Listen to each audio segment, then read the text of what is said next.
নমস্কাৰ এই মুহূৰ্তত এটা অত্যন্ত গুৰুত্বপূৰ্ণ খবৰ দিব বিচাৰিছো ভাৰত বাংলাদেশ সীমান্তত এতিয়া কটকটীয়া নিৰাপত্তা বেষ্টনী গঢ়ি তোলা হৈছে কোনো লোক যাতে ভাৰতত প্ৰৱেশ কৰিব নোৱাৰে তাৰ বাবে কষ্টম কৰি তোলা হৈছে বিএছএফক ভাৰত বাংলাদেশ সীমান্ত সন্দৰ্ভত ইতিমধ্যে প্ৰতিক্ৰিয়া ব্যক্ত কৰিছে ৰাজ্য আৰক্ষী সঞ্চালক প্ৰধান জিপি সিঙে সবিশেষ নিটকছৰ দৰ্শকৰ বাবে লৈ আহিছো বাংলাদেশ সীমান্তত কটকটীয়া নিৰাপত্তা ব্যৱস্থা কোনো লোক যাতে ভাৰতত প্ৰৱেশ নকৰে তাৰ বাবে কষ্টম বিএছএফ ভয়াবহ পৰিস্থিতিৰ প্ৰথম দিনৰ প্ৰায় কষ্টম হৈ আছে বিএছএফ পৰখিবলৈ বা বেপাৰ কৰিবলৈ বাংলাদেশলৈ যোৱা সকলকে ভাৰতত প্ৰৱেশৰ অনুমতি দিয়া হৈছে বাংলাদেশৰ ঘটনাক লৈ ইতিমধ্যে প্ৰতিক্ৰিয়া প্ৰকাশ কৰিছে ডিজিপি জিপি সিঙে পুনে ৰাজ্য আৰক্ষী সঞ্চালক প্ৰধান জিপি সিঙৰ মন্তব্য আছে এই মুহূৰ্তত মন্তব্য আমি আগবঢ়াইছো বাংলাদেশৰ যিখিনি ডেভেলপমেণ্ট হৈছিলে সেইদিনাৰ পৰা আমি সবে সষ্টম হৈ আছো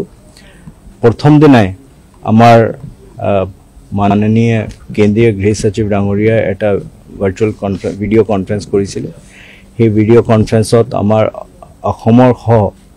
যেটো পাঁচটা ৰাজ্য আছে য'ত বাংলাদেশৰ লগত সীমা আছে এই পাঁচটা ৰাজ্যৰ ডিজিপি আৰু বৰ্ডাৰ সিকিউৰিটি ফ'ৰ্চৰ বিষয়াসকল আছিল তাৰ পিছত হিদিনা ৰাতি আমি আমাৰ যিখিনি এসপি সকল তেওঁলোকৰ লগত আমি আলোচনা কৰি তেওঁলোকক নিৰ্দেশ দিছিলো প্ৰাইমাৰিলি আমাৰ নিৰ্দেশ কেটামান পইণ্টত আছে এটা হ'ল যে বৰ্ডাৰত আমি বিএছএফ যেটোকে ফাৰ্স্ট লাইন অফ ডিফেন্সৰ পিছে আমাৰ সেকেন্ড লাইন অফ ডিফেন্স হিচাপে অসম পুলিচ সষ্টম হৈ থাকিব লাগে যেটোকে কোনো পদে কোনো মানুহে ভিতৰত সোমাব নোৱাৰে অৱশ্যে তাত এটা ৰাইডাৰ নিচিনা আছে যে ইণ্ডিয়ান পাছপোৰ্ট হোল্ডাৰ তেওঁলোকে যদি পাছপোৰ্ট লৈ আহে আৰু আমি ভেৰিফাই কৰি দেখা পাওঁ যে তেওঁলোকে একচুৱেলি ইণ্ডিয়ান পাছপোৰ্ট হোল্ডাৰ আৰু ভিসাত বাংলাদেশত ব্যৱসায় কৰিবলৈ নহলে পঢ়িবলৈ গৈছিল তেতিয়া আমি তেওঁলোকক আহিব দিছো ভাৰত চৰকাৰৰ এটা বিশেষ নিৰ্দেশ মৰ্মে আমি কিছুমান ওচৰ চুবুৰীয়া দেশৰ নাগৰিককো পাছপোৰ্ট ভেৰিফাই কৰি ভিতৰত সোমাব দিছো আৰু তাৰ পিছত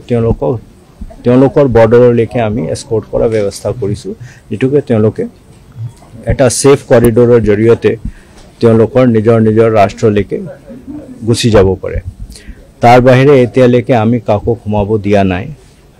য'ত আমি খবৰ পাই আছো যে তেনেকুৱা চেষ্টা হ'ব পাৰে তাত আমি জয়েন্ট পেট্ৰলিং বিএছএফৰ লগত কৰিছো জিলা প্ৰশাসন ডিস্ট্ৰিক্ট কমিশনাৰ সকল এসপি সকলক মই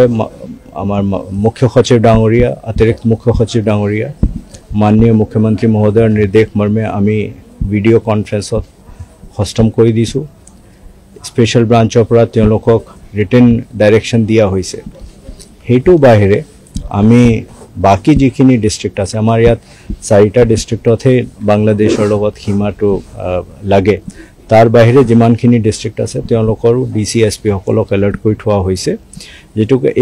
যেটো বাংলাদেশৰ ডেভেলপমেন্ট হেতু ডেভেলপমেন্টৰ লগত সংগতি ৰাখি অসমত কোনো তেনেকুৱা দুষ্কৃতিকাৰীয়ে দুষ্কৰ্ম কৰিব নোৱাৰে তাৰ বাবে সবক সষ্টম কৰি থোৱা হৈছে এতিয়ালৈকে আমি তেনেকুৱা কোনো খবৰ পোৱা নাই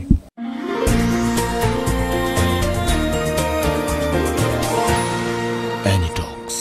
হুতৰ বিপৰীতে ৰাইজৰ স্বাৰ্থ